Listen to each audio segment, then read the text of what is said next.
Swala kubwa ambalo huwa tulizungumzia nguvu zetu za kiume. Nguvu zetu za kiume. Zamani ulikuwa ukisikia mtu hana nguvu za kiume, huyo ana miaka 90. Siku hizi vijana hapo miaka 20 mimi naona pale.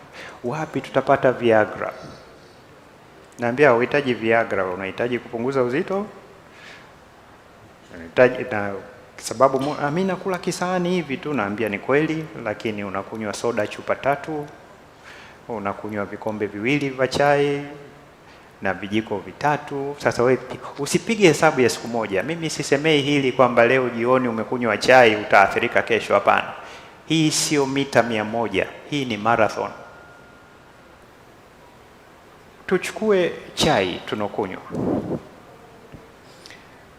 Chai kwa siku kuna watu wanakunywa mara 3, kuna watu anatumia vijiko 2. Kwa hiyo ina maana kwa siku umekunywa vijiko 6. Sasa wewe piga kwa siku 10 tu ni vijiko 60, kwa mwezi 180. Hasa 180 nikivipiga kwa mwaka ni 2180. Va sukari ni kilo karibu 27 kila siku. Umefika miaka 20, umefika miaka 30, umefika miaka 40, mwili umejaribu kukukinga, wanasema haubebeki. Sasa na wenyewe unaanza kuchoka kule kwa muda mrefu. Na hivi vitu sisemi kama ni vigumu, ndugu zangu. Wote hapa naamini asubuhi tulipiga mswaki. Nani alituambia tupige mswaki?